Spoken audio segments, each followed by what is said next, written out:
The Truth About Ending Depression by John Mace. Depression is arguably the single most common malady affecting society today. Like the common cold, it affects young and old, rich and poor, blue-collar workers and white-collar workers, laborers and executives, and color or creed is no barrier. All are depression's potential victims. In medicine, depression has various classifications that are given specific names, such as post-traumatic stress disorder, PTSD, and postnatal depression, plus other terms such as manic depression, and a term not so common today, nervous breakdown. Manic depression refers to a sufferer who alternates between very high moods and equally low moods. Depression in all its guises does not have a physical component, so can only be an emotional complaint. The first two mentioned types of depression take their names from the apparent source of the depression, particularly the second, but the essence of the complaint is the same. Depression. The victim is depressed, and in extreme cases, takes their own life. An act of total desperation. So what is depression? Let us start with the word itself.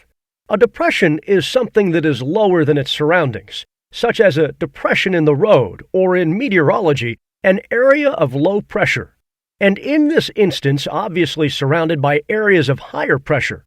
Similarly, when a person is feeling low in spirits, they are said to be depressed, feeling lower than what is considered normal.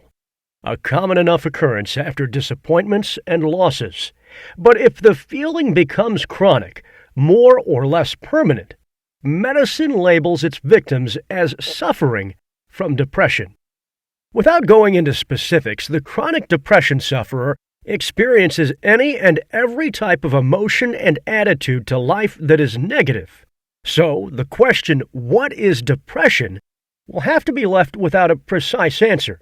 But I will say this: anxiety, despondency, and irrational fears prevail, which vary in degree and form from case to case.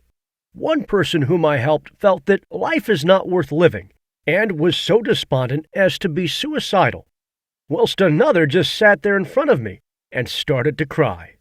All I had said was, "How can I help you?" The term postnatal depression, in offering a specific cause, implies that it is a special kind of depression. It is different to any other form of depression. But to be blunt, that is nuts. Depression is depression is depression. Yet again, the term post-traumatic stress disorder, in acknowledging that it is depression, implies that it is a unique form of depression caused by trauma. But that is nuts too. Trauma is the only cause of depression, and whether the trauma was major or minor is like beauty. It is in the eyes of the beholder. For this reason, no dictionary can define when an upsetting event becomes a trauma. The dictionaries just refer to it as an event having dramatic negative emotional effects. The word trauma can refer to both a physical injury and an emotional disturbance, and like depression, it varies in intensity from case to case. Interestingly, as a slight deviation, every physical trauma, say a broken leg, has a corresponding emotional trauma. The physician can set the broken limb, but the emotional trauma remains. The depth of the emotional trauma governs the longevity of the healing process. Removing the emotional aspect expedites the healing. To return to the main theme, what has to be taken into account as regards emotional trauma is the attitude of the individual concerned. So here is an analogy. A person is walking down the road when a dog starts barking at them and approaching in a threatening manner. So they pick up a stone, hit the dog with it, which then runs off yelping with its tail between its legs. Another rather timid person in the same situation will probably start quaking with fear. What is traumatic for one is a minor, inconsequential inconvenience for another. This does not negate the fact that some experiences are majorly distressing, but whether major or minor, without exception, they all fall within the Mace Method's definition of an upset. This is defined as any event that a person would not experience by choice. And this definition is the cornerstone of the procedure. It does not matter what happened in an upset or what the effects were that were generated. The Mace method rapidly and permanently totally eliminates all negative effects. In other words, it permanently banishes depression, no matter how it is dramatized. Happiness and survival are synonymous, and for any individual, their own personal survival is paramount.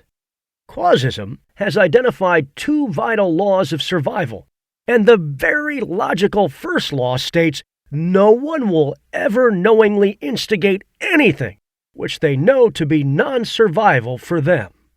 Law 2 states one is only affected by what one is unaware of.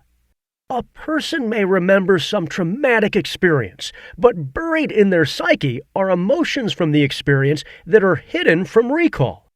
It is these buried emotions, which once located and discreated, are the key to recovery. A sublaw of Causism states attention follows attention. As an example, if I start writing about shopping, your attention goes to shopping. Here are other examples: football, horse racing, swimming, and finally food. As each word is read, it controls your attention. And with food, for example, you start thinking about food, and the same applies to each word. A simple but important facet of life. Another sublaw states anything chronic always has more than one source. So whether you are suffering from depression or not, there will be upsets to address. But the initial upset is the entrance point to getting your life back on track, and many people only require a single session. This brings to us the Mace Energy Method, the practical healing component of Causism, which is free of self-disclosure. In other words, the client does not have to talk about anything that has happened in their life or what they have experienced. The key is to locate the underlying feeling that was unconsciously created via the upset, just by saying upset a few times, followed by a series of energy/mind exercises that organically discreates the cause of depression. As explained before, you cannot help but have your attention drawn to some upsetting event from the past. If, as occasionally happens, more than one upset is recalled, do this. Go to an upset. Of all the upsets you have experienced in life, big or small, you have gone to a particular upset, yes? The event that your attention is now on holds the key to the two most negative elements in your life, and deep down, intuitively, you know this, and that is why your attention has gone there. Locating the hidden elements buried in that upset will put you on the road to feeling good again, as per our mission statement, which is to assist people to be in control of their own lives and live their own dreams. Visit our international website, www.maceenergymethod.com, to know more, or to book a free chat with a licensed practitioner about how an MEM session could assist you getting back to enjoying your life. Copyright John Mace, January 14, 2014. All rights reserved.